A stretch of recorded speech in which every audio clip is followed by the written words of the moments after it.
agenda. Is there a motion to approve the consent agenda, which includes items 6A and B, items 8A through C, items 12A and B, and tonight's bills totaling $2,081,680.32? So moved. Second? Second. We have a motion by Councilman Saucedo with a second by Councilman Spread. All in favor say aye. Aye. Aye. Opposed? The motion carries.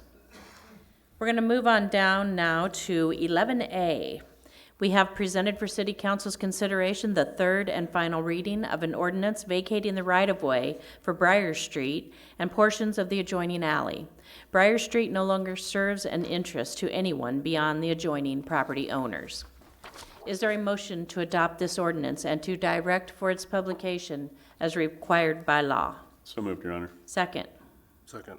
We have a motion by Councilman Brackett with a second by Councilman Saucedo. Is there any discussion? Hearing none. Councilman Spread, how do you vote? Aye. Councilman Harvey? Aye. Councilman Saucedo? Aye. Councilwoman Brockert? Aye. Councilman Malcolm? Aye. Councilman Fitzgerald? Aye. And Councilman Brackett. Aye. The ordinance is adopted with all ayes.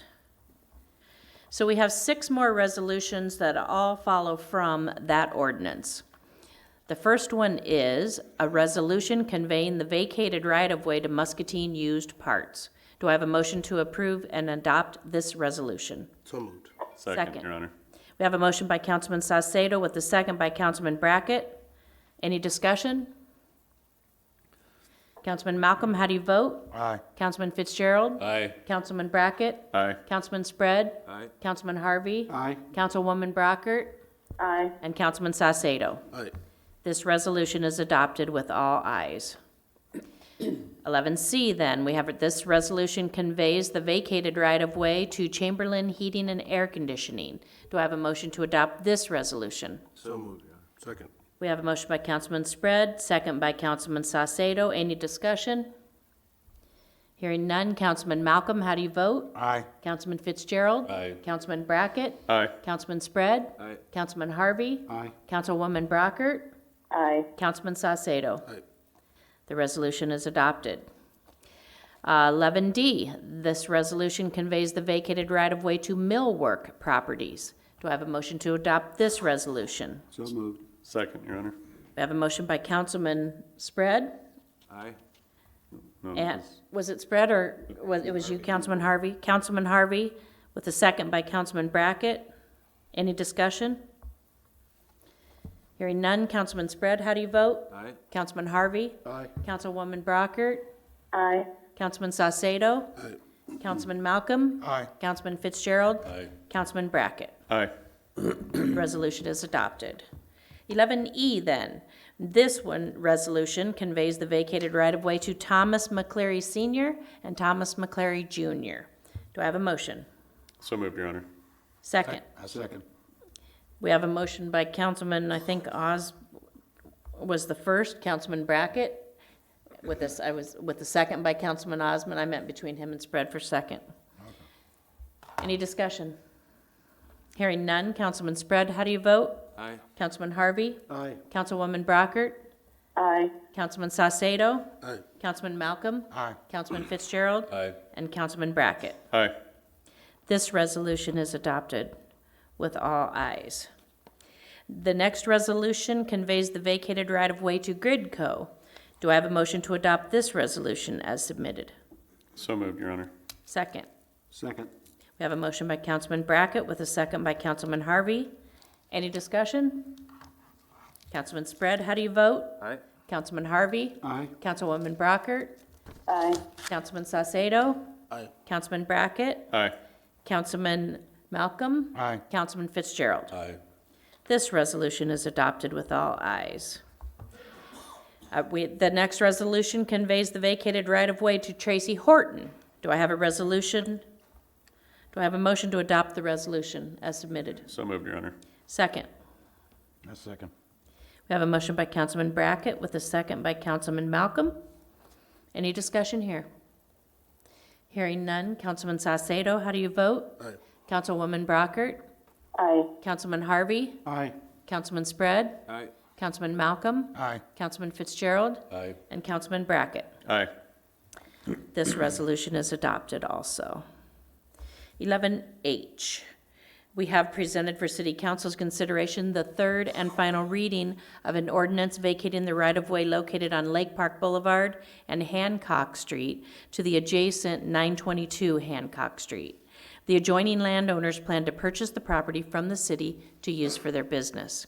Is there a motion to adopt this ordinance and direct for its publication as required by law? So moved, Your Honor. Second. Second. We have a motion by Councilman Spread with a second by Councilman Saucedo. Any discussion? I would just like to make the statement that I hope that they, proceed with being good neighbors in that area with their employee parking, so that we don't end up having to revisit this topic at a future date. Because I think that the potential for being a nuisance neighbor is high in this case, but I look forward to the continued growth and success of their business as well, because I think it provides a good service to the community. So I just would encourage that, and so that we don't have to have that discussion in the future. I had one question for Andrew to clarify from what we had discussed last week. The purpose around the retention pond you had mentioned was because the property was set lower than the street? Okay. Because I went and drove by there, that property sits up about 2 feet from the street, 2 or 3 feet. So I didn't understand how we wouldn't drain that into Isaac versus draining it back down that dry creek in the back. Okay, I heard a couple questions in there. So You want to know Last- about the detention basin and why it's there? why are we draining that to the retention pond versus draining the rainwater coming off, let's say, the roof of the home or the new property down Isaac to a sewer and drain system versus draining it to a non-controlled system that potentially is going back to a creek, has nowhere to drain but probably a road through the properties down there? One of those general rules that you always want to follow is if a property drains a certain way, that should be the way that it always drains. Now, if you have a piece of property that's here and it drains this way, and this piece of property develops into a big building, all of a sudden now you have an increase in runoff that comes off of that. These people down here shouldn't have to receive that increase in runoff, so you build a detention basin that captures and holds on to that difference between the two. So that's why it still drains the way it has always drained, and that's why we had the detention basin put in there. So it's That would be kind of true. related together. Yeah, I mean, that would be true if we were gonna say that we were building an area where that groundwater would be able to go back into the ground, but technically, we're building a roof that has, I don't know how many thousand square feet, that now is gonna go into a pond that's now gonna drain down a creek that normally wouldn't have that amount of water. That's what my question, so now it's not gonna be treated, it's basically we're not gonna go back into our water separation program, it's gonna go into somebody else's yard. And where it has always gone. Well, not that amount of water. It would normally, if you had grass, it would probably be going to the ground through there. But Okay. my comment was just initially from Right. what was said last time, that the reasoning was because it's set lower, and that's not the case. And that's what I No, wanted to that is clarify. not the case. I kind of cringed when that got said the other night too. Okay. I not wanted quite to just clarify on that. But Okay. I'm just concerned, as we start doing this, if we want to look at that after 6 months, a year, if we're going to see erosion at the bottom of those properties, because technically, that's not city land. Right, exactly. It is not. Okay. So just as a follow-up action item, after 6 months, maybe a year, how does that look? How does that dry creek look, or do we need to build it up or do anything like that? That's all I have. Okay. Thank you. Thank you. Your Honor, Yes, I have a question too. go ahead. Sorry. I was wondering if I remember right, the parking on the west side, they said they'd probably make that a hard surface within 2 years, and the property on the south side within 5 years. And I was just wondering, do we have a mechanism in place or something in hard writing that will ensure that that actually happens?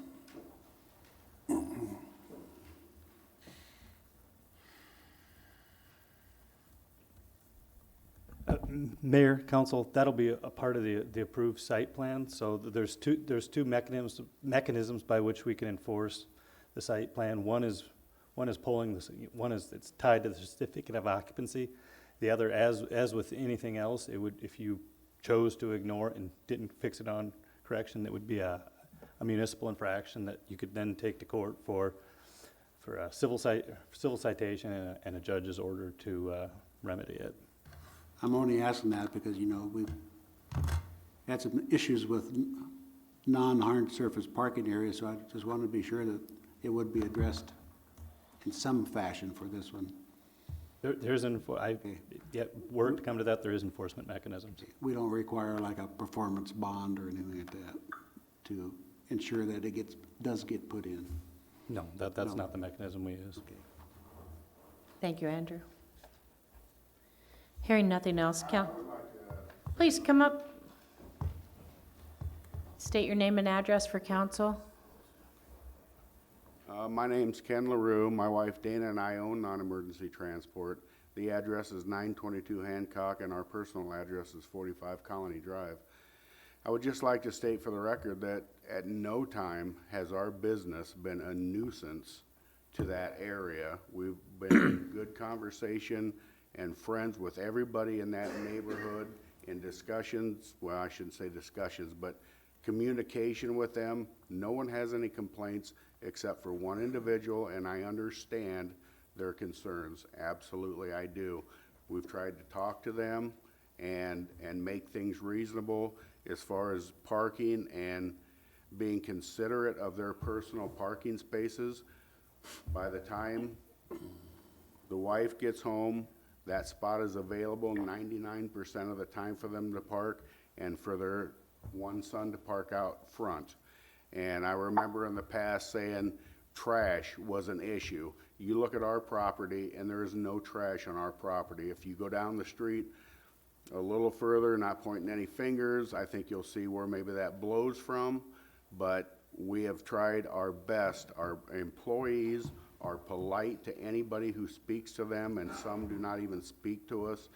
We've done everything we could to be a concerned and considerate neighbor, and will continue to do that in the future. The fact that we're putting this building up, I think, states to the fact we're trying to alleviate that situation. So we're doing everything we can, we've done everything we can, and will continue to do so in the future. Thank you, Mr. LaRue. We appreciate that. Mr. LaRue, could I ask him a question? Sure. Just, I've seen the plans, but can you tell me how many vehicles the building will hold? It should hold all 26 of the vehicles we currently have. The only other thing, I don't expect that employees will pull into the garage, take a spot and a vehicle out with them. On average, we have 15 to 20 drivers a day. So if it becomes a concern, we will. We've talked about with Andrew maybe putting out some parking along the south side of the building with the drain thing in consideration, part of the vacation process, leave some area over there, and we'll do everything we can to make things right for that area. And I do appreciate your comment that it's a great service to our community, because I do believe that it is. It is. And I appreciate what your statement there, and hopefully that's, it goes that way, and hopefully it works out, because like I said, I think it's a good option for you, and if you're planning on adding parking, behind the building as you grow, or if you have parking issues on the current plan, then that's perfect. That's exactly what I was hoping to hear, so, thank you. Thank you. Thank you. Thanks for coming down tonight. Hearing nothing else, Councilman Malcolm, oh, sorry. Yes, please.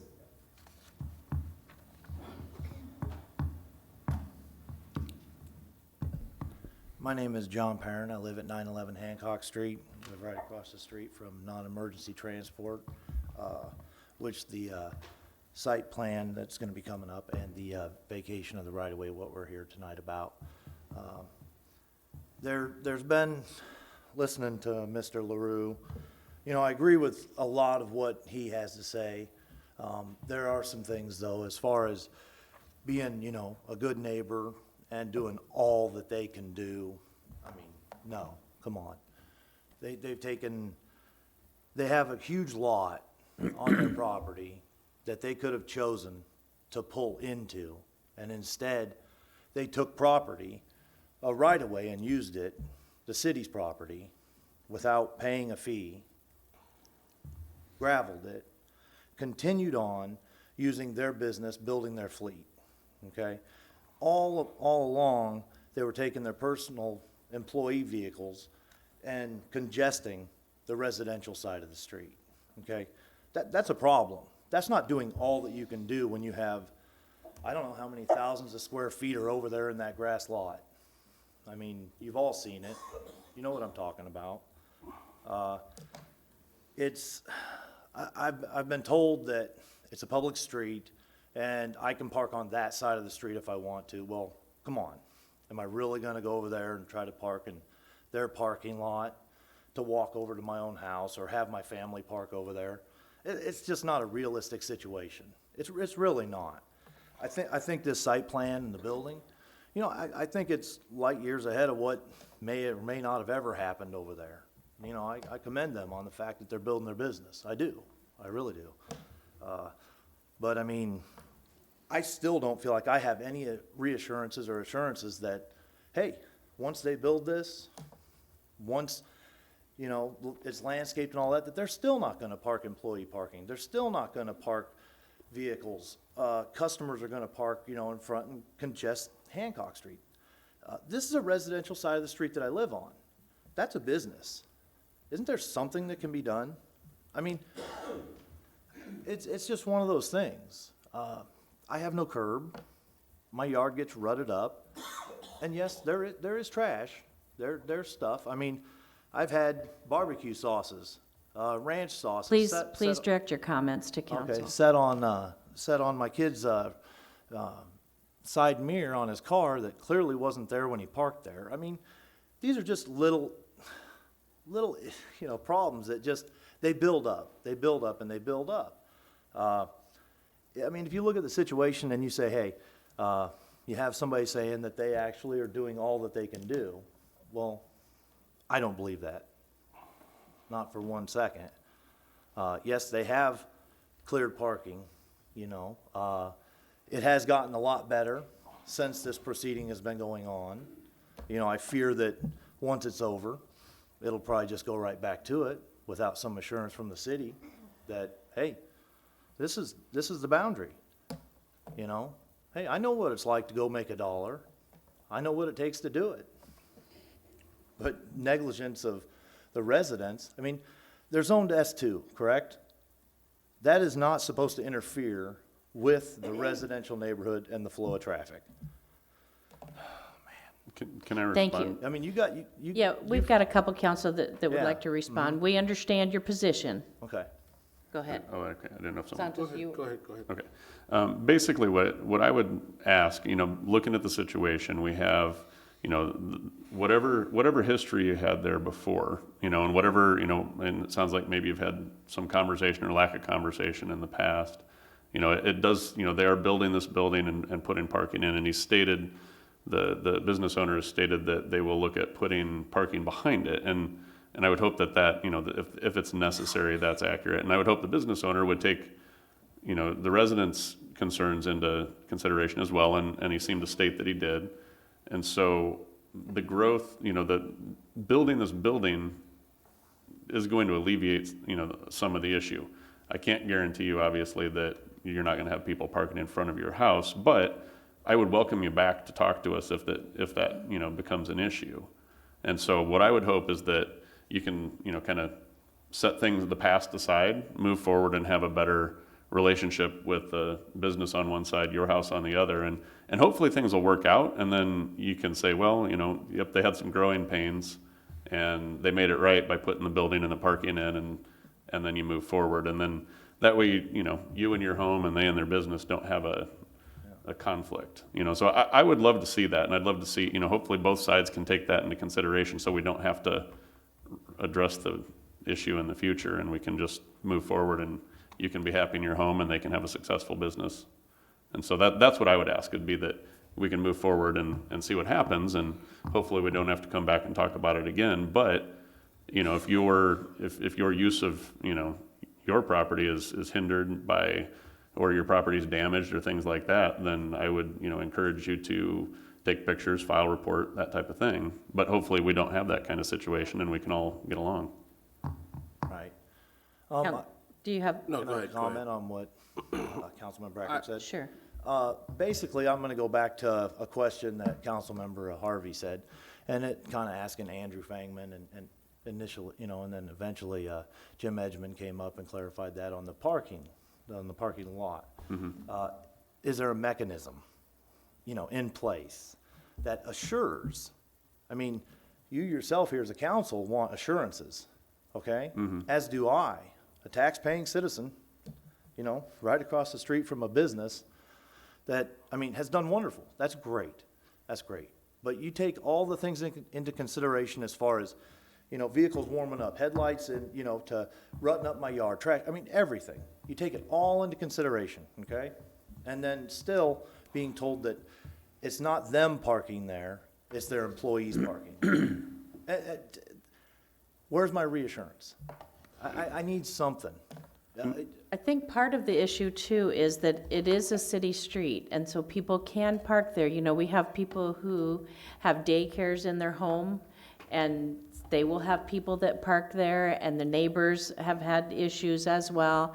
And I think one thing that we've tried to maintain over the years is that city street parking is for everyone. I understand there's a difference between business and residential, but very often in our community, those lines get blurred. And we have no guarantee that parking will be available in front of our home. I park in front of my home, and do I hate it if somebody's in my spot? Yes, but anybody can park there. And so we have to be mindful of that. Now, if they tear up your yard, then there are things that you can do to make sure that that is taken care of. Were you? I had a Go follow-up to ahead. that, because he's asking specifically about the parking pad that is gonna initially be gravel and is supposed to be made concrete in the future, and, Or asphalt. or asphalt, hard surface. Hard Yes. surface, sorry, hard surface in the future. I misspoke. But Andrew had mentioned that there was There was a mechanism. a mechanism. Did you clarify that and I missed it, or maybe you could clarify that for us again, Andrew, real quick, just to settle that, and just to answer that question Basically, in the specifically. site plans, it was gonna be as part of the occupancy agreement, permit. that's gonna be afterwards. So if the is not done in the time frame that is required, then the building would be They can come posted back. as unoccupiable? Is that, I'm just, I I want didn't think it was a clarification on. definite that they were going to do. I thought it was if it was a problem, they would. In regards to, so as part of an approved site plan, if a business or a development comes out of a compliance for a site plan, there's two enforcement options. One is you post it for no occupancy. The other is you go down the municipal infraction route where you ask for a fine and a judge's order to comply. So we could choose to, enforcement could go either way. Okay, so the answer then is there's two options, there's two tools. One would be a no occupancy posting, the other would be fines. Yes, that's Okay, thank you. That answers my question on that. So does that answer your question? Because you were saying, Yeah. what can we do? Yeah, I was just referring to how Councilmember Harvey had gone about that, and then, you know, he wanted assurance that, hey, this is gonna happen, so I'm saying the same thing. You know, hey, I'm looking at the long term here, I'm not looking at some, hey, yeah, this is gonna happen type thing, because I mean, I've heard that before, you know, and 14 vehicles, Monday through Friday, all that stuff. Well, it went a different route. Well, since it did go a different route, why doesn't it have, you know, different set of rules? Nowhere else in town is there a motor pool of 30-plus vehicles and 15 vehicles, you know, for employees coming in and out in a residential area. There isn't. I talked to Andrew Fangman just briefly, and he had mentioned something about, you know, maybe the possibility of, you know, a residential parking permit zone or something. Other cities have it. Maybe like a pilot or something where this has a trial. You know, maybe this would be a good spot to try that out at, in front of, you know, 911 Hancock Street. I don't, there's options here. And I would, can I respond? Yes. Okay. I would say that if it becomes a problem, anything that we can do under, state code, I would be open to discussing. But I wouldn't want to preemptively do that, personally. But I would be more than happy to, if it becomes an issue, if the problem with the parking and the getting along essentially doesn't get fixed by the building of this structure and the additional parking area, which I really think that, based on what I've looked at, that will hopefully alleviate most of the problems that you've had. That I think is probably what their goal is in part, but, I would say bring it back to us if it's an issue, and, Well, it's already an issue. right, but I think, Bring it back later. what I mean is I think when they have the building constructed, they are going to have other places to park. Okay. The next question that I would have for you, the council would be is, there's gonna be a lot of construction going on there, probably as soon as they get the opportunity to go ahead and, do this, if this is gonna pass, okay? So, that's gonna add even more and more stress on their business and Hancock Street. So what, is there anything preparations that can be done to alleviate a lot of that stress if it does go that avenue? That I don't. That's something It's that con- it'll they'll be have to con- discuss that Yeah. with Jim and with Andrew. I mean, those are construction type tasks. I mean, ultimately, they have to build, and we gotta give them the opportunity to build. Well, I understand that. And yeah, there's gonna be semi, or there's gonna be, concrete trucks, there's gonna be excavators, there's gonna be, gravel trucks bringing in to set the base, there's gonna be buildings, there's gonna be framing. We have to give them the opportunity, John, to at least let them build, give them 6 months of operations, and then come back and say, hey, now they're taking my spots again.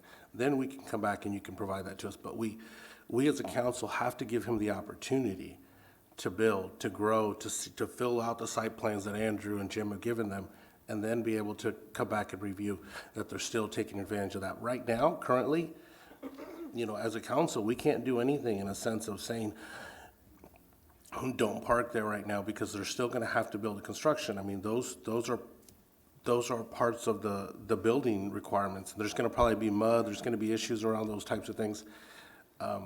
It's typical of construction. We're seeing it right now over on Isaac right now with those, those buildings of those new homes, and we're having, construction issues around those things we're trying to work with. But those are, I'm gonna say they're almost kind of growing pains that we have to have, because we wanna build those homes. And we wanna build him, we wanna build that. That way a year from now, you're like, hey, you know what? We had some issues, but we don't have those anymore now. Right. I just want the council to know, and city planner and engineer, that, hey, there's 2 streets there. There's Lake Park Boulevard. Use it. Use Hancock Street. Use them both. Don't just, they have already got their business running on Hancock Street.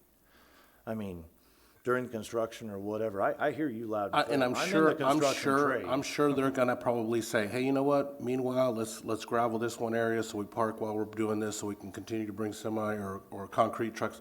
They're gonna have a construction plan, which I'm sure that's gonna allow them to still strategize how they're going to be doing their parking. They're not gonna take all their parking away and now park it. They have to build some sort of a plan into that. So, like I said, give them the opportunity, give us that time to be able to see it, and then come back and tell us, hey, this is what I'm seeing, and then we can have a discussion then. But we gotta give them the opportunity to build. Okay. Is it of the council's opinion, though, that possibly in the future, a permitted parking zone might be something that they would consider?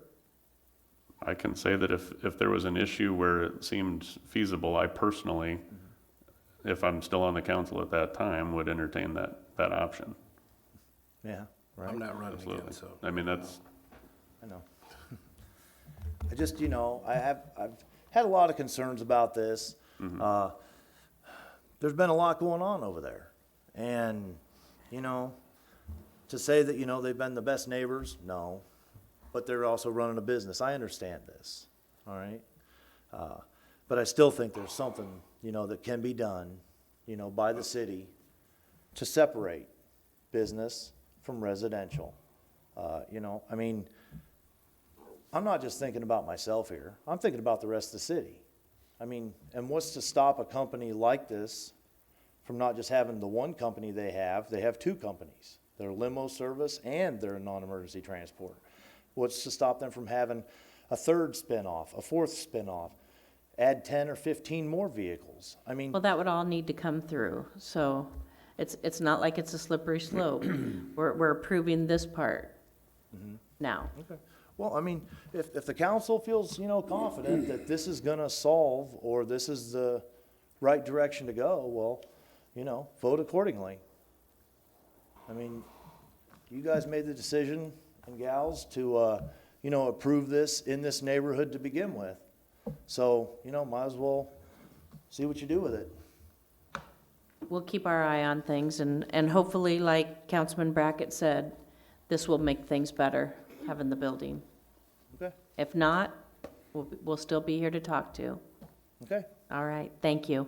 Thank you, We council. appreciate you coming down. Thanks, John. Please come on.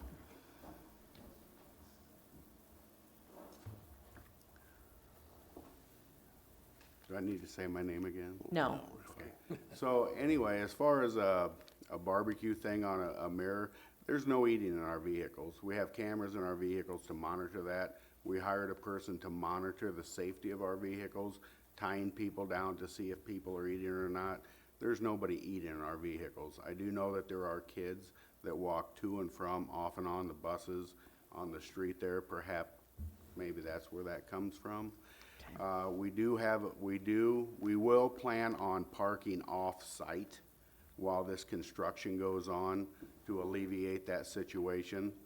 So I would figure we'll have to park most of the vehicles off-site. So, I mean, they have to have On a room. temporary, yeah. They have to have room to get in and out to do their construction, and, I mean, we don't want to block ourselves in. As far as parking in the yard, it's very soft. I have a four-wheel drive vehicle out front there that's for sale. It's my potential son-in-law's, and it got stuck. It's so soft out there. So in the wintertime, to clear snow in that area to park, if we park out there, just even warmth from the sun, we get stuck out there every time in the snow and there's nothing there. I mean, it's not up, it's not down. So, I mean, we've considered everything and we've tried to do the best that we can. So, Thank you. You don't need it. Hearing nothing else, Councilman Brackett, how do you vote? Aye. Councilman Malcolm? Aye. Councilman Fitzgerald? I, Councilwoman Brockert? Aye. Councilman Harvey? Aye. Councilman Spread? Aye. Councilman Salcedo? Aye. The ordinance is adopted. We have two items following that are related. A resolution conveying the vacated right-of-way to Ken and Dana LaRue. Do I have a motion to adopt this resolution? So moved, Your Honor. Second. We have a motion by Councilman Brackett with a second by Councilman Harvey. Any discussion? Hearing none. Councilman Spread, how do you vote? Aye. Councilman Harvey? Aye. Councilwoman Brockert? Aye. Councilman Salcedo? Aye. Councilman Malcolm? Aye. Councilman Fitzgerald? Aye. Councilman Brackett? Aye. The resolution is adopted. The second resolution conveys vacating the right-of-way to Eric Boots. Do I have a motion to adopt this resolution as submitted? So moved, Your Honor. Second. We have a motion by Councilman Brackett with a second by Councilman Harvey. Any discussion? Councilman Spread, how do you vote? Aye. Councilman Harvey? Aye. Councilwoman Brockert? Aye. Councilman Salcedo? Aye. Councilman Malcolm? Aye. Councilman Fitzgerald? Aye. Councilman Brackett? Aye. The resolution is adopted. We're on 11K. We have presented for City Council's consideration a resolution setting a public hearing on the proposed zoning change in the city of Muscatine. The Planning and Zoning Committee has been requested to rezone 32.78 acres at the southeast corner of United States 61 and Mittman Road from agriculture to light industrial commercial. This public hearing will be held on November 7th of 2019 at 7 p.m. right here in the council chambers. Do I have a motion to adopt the resolution as submitted? So moved. Second. We have a motion by Councilman Spread with a second by Councilman Salcedo. Any discussion? I have a question on this. I don't know if it would be Andrew. And it's not, I'm not looking for an answer tonight, but what I'm looking for is when this comes back, and maybe it'll just already be at the public hearing when we have that.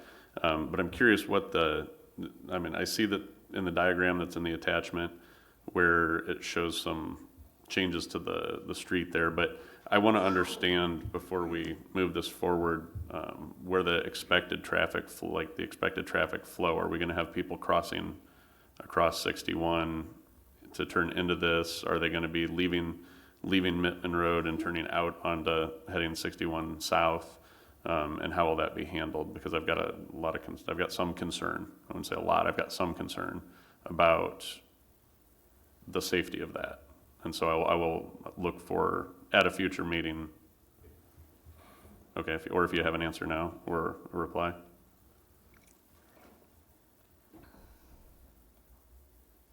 Mayor, council, so in regards to that, in terms of the next meeting, I don't know if we'll have the technical answer, but that being a state highway, what they're being required to do and are currently doing is a traffic impact study, and that's done through the Iowa DOT, where basically the changes in the traffic pattern are examined and the appropriate improvements are then proposed, and then that has to be approved by the state. And so in order for them to proceed with this, they'll have to make whatever changes the state says they have to do to make that intersection flow. Okay, perfect. And I did like the fact that trucks won't be able to turn right out of there and head down Mittman Road towards the other end, based on what I read. That's correct, right? That's the current intent. I mean, ultimately, it's up to council to set where the truck embargo is, but that'll be what staff recommends. Okay, good. Thank you. Thank you, Andrew. Hearing nothing else, Councilman Spread, how do you vote? Aye. Councilman Harvey? Aye. Councilwoman Brockert? Aye. Councilman Saucedo? Aye. Councilman Malcolm? Aye. Councilman Fitzgerald? Aye. Councilman Brackett? Aye. The resolution is adopted with all ayes. We're on 11L. We have presented for City Council's consideration a resolution authorizing the assessment of unpaid abatement costs to private properties. The nuisance abatement costs total $11,035.89.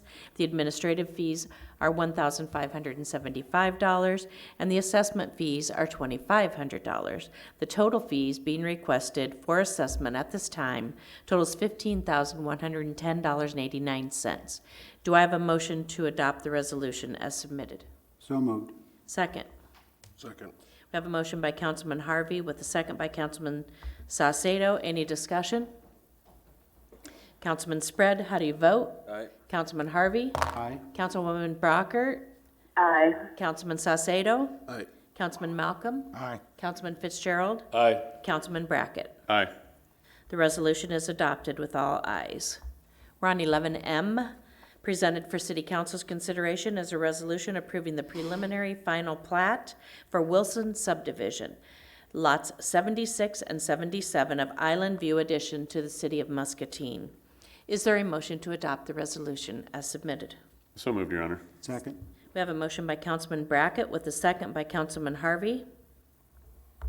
Is there any discussion? Hearing none. Councilman Malcolm, how do you vote? Aye. Councilman Fitzgerald? Aye. Councilman Brackett? Aye. Councilman Saucedo? Aye. Councilwoman Brockert? Aye. Councilman Harvey? Aye. Councilman Spread? Aye. The resolution is adopted with all ayes. We're on 11N. Presented for City Council's consideration as a request to accept the bid price for snow removal and hauling from Bayfield Snow Removal. Bayfield Snow Removal was the only bid received, and they have kept their prices the same as they did last year. Do I have a motion to approve the request as submitted? So moved, yeah. Second. We have a motion by Councilman Spread with a second by Councilman Harvey. Is there any discussion? All in favor say aye. Aye. Aye. Opposed? The request is approved with all ayes. We're on 11O. Presented for City Council's consideration is a request to approve the installation of a three-way stop at the intersection of University and Northport Drive.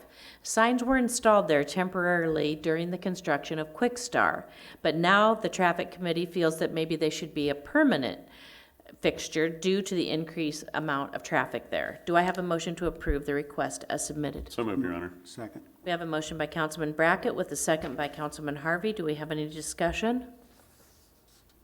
Hearing none, all in favor say aye. Aye. Aye. Opposed? The request is approved with all ayes. We're on 11P. We have presented for City Council's consideration a request to approve the issuance of a purchase order in the amount of $69,839 to Iloka Trailer, if I'm saying that correctly, for the purchase of a transfer trailer. There's $85,000 budgeted for this purchase. Do I have a motion to approve the request as submitted? So moved, Your Honor. Second. Second. We have a motion by Councilman Brackett with a second by Councilman Spread. Any discussion? All in favor? Yes, Your Honor. Go ahead. Is this going to be made of steel or aluminum? Because I noticed that the name of the company was Iloka Aluminum. Aluminum. It is going to be aluminum. Are the others aluminum or are they steel? Steel. Are we concerned about longevity of this new trailer versus the... You're going to have to get up, Inlet. Dave. You fought that long enough. Dave's coming to the podium. Good evening, Mayor. and Are we Council. concerned? No. Can you elaborate? The longevity of aluminum.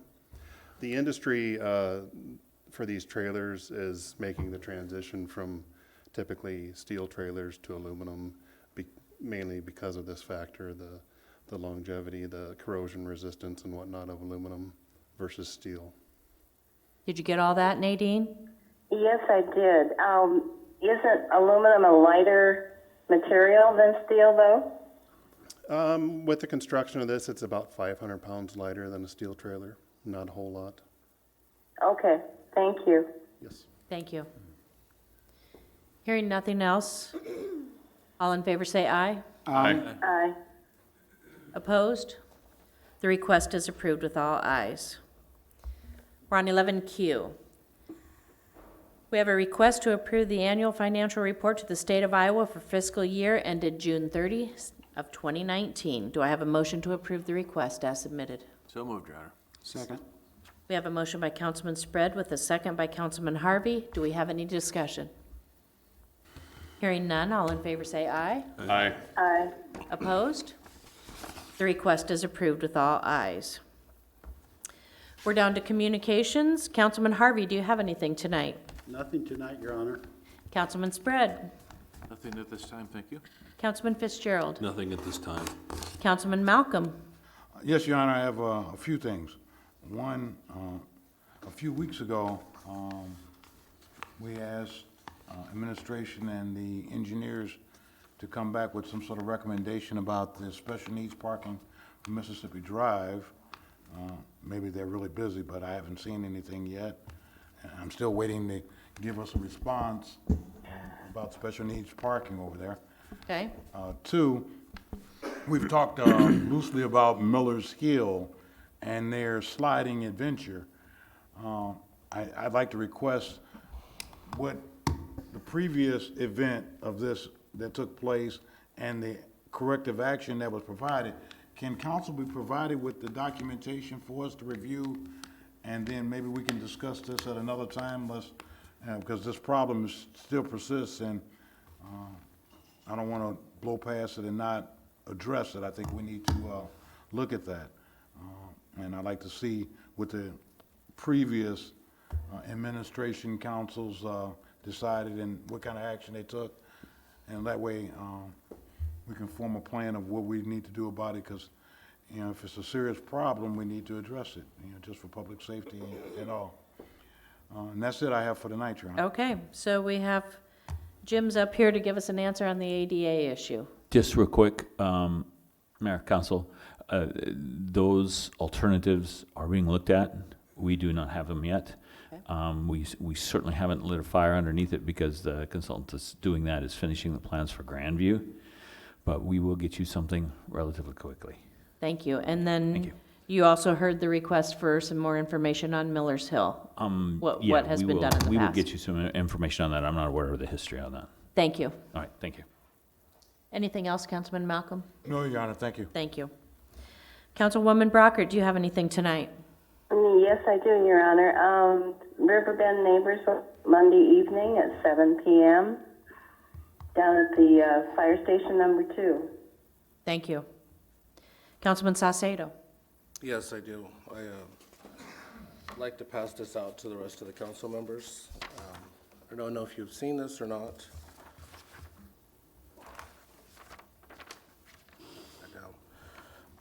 This is a document that was presented to me. It was given to city employees, basically asking employees to sign this form in regards to the change that we did in regards to being able to have elected officials speak with department staff. It goes on to explain that to assist employees on this, this is going to be, and this is also the header is from Stephanie Romanelli. So these are questions that I'm going to pertain to her, seeing that she is not here, Nancy. And basically what my question is do we normally have prior history with having policies and procedures like this that we normally would, one, request to have all employees sign?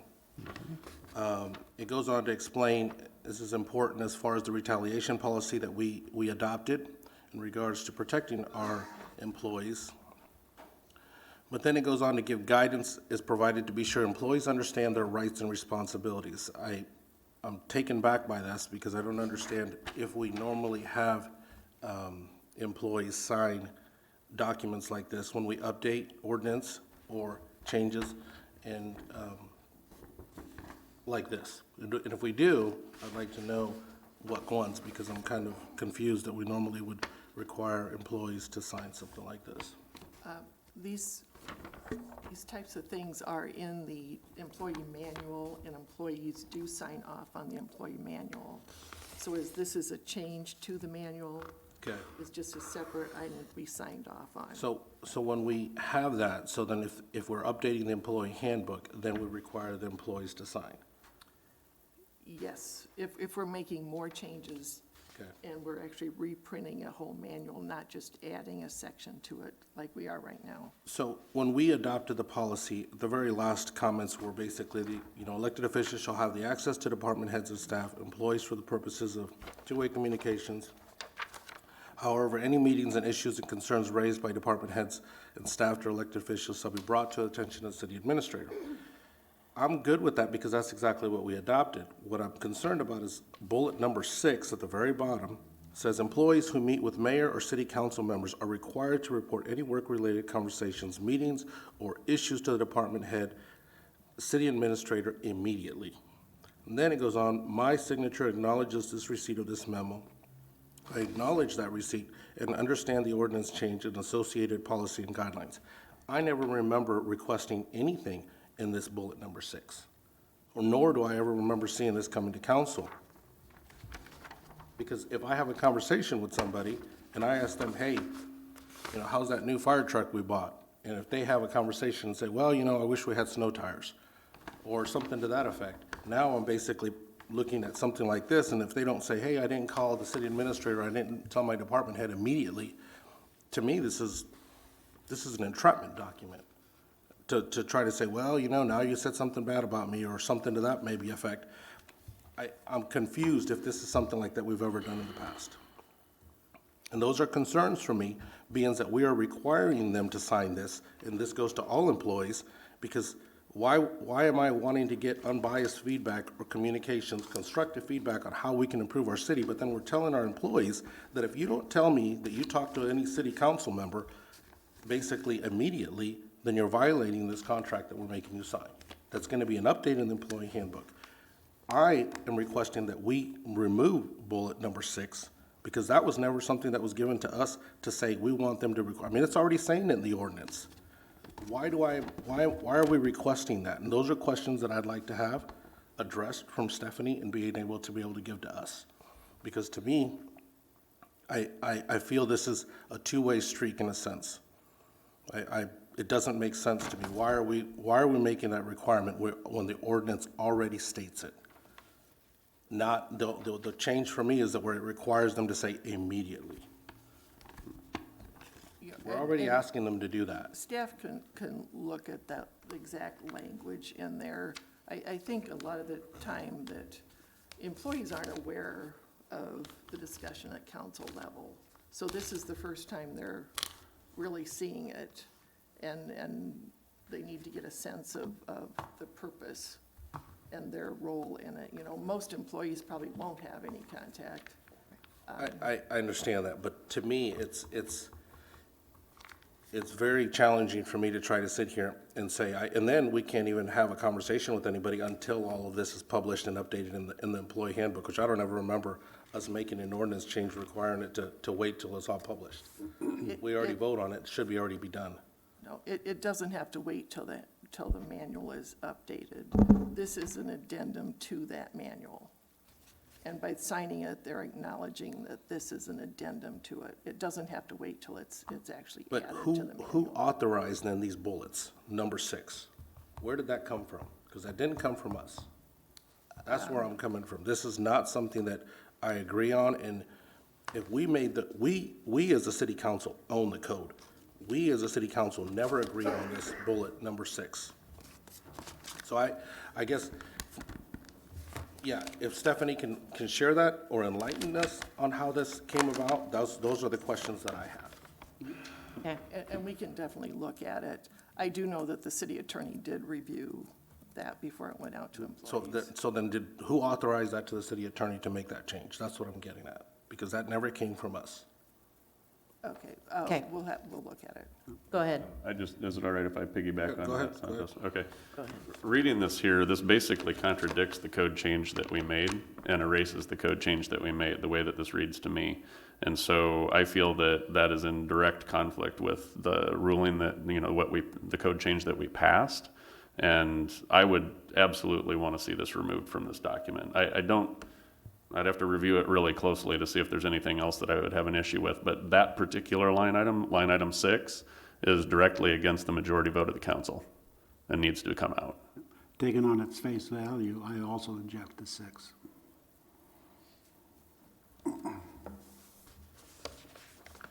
And again, just to comment, all I'm after is constructive feedback, if there is any, or even just general conversations on how things are operational and how good things are going.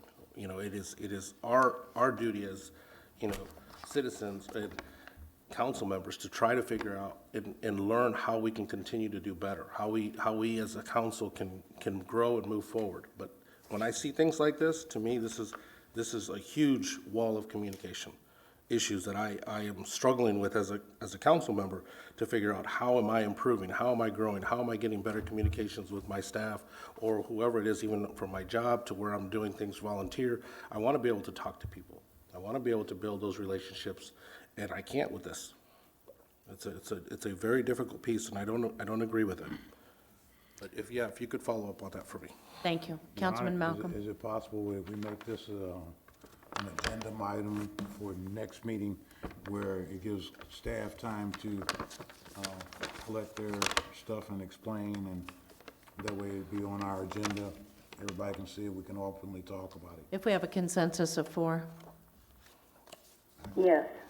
Yes, sounds like we do. Okay. Councilman Saucedo, did you have anything else No, tonight? I have nothing else, Your Honor. Councilman Brackett? Yes, I would request that we have an agenda item added to the 11/17 meeting for the discussion, possible action to end the city administrator's contract. Do I have a consensus? 1, 2, 3. Councilwoman Brockert, do you consent to add? Yes. We have a consensus to add that to the agenda for next time.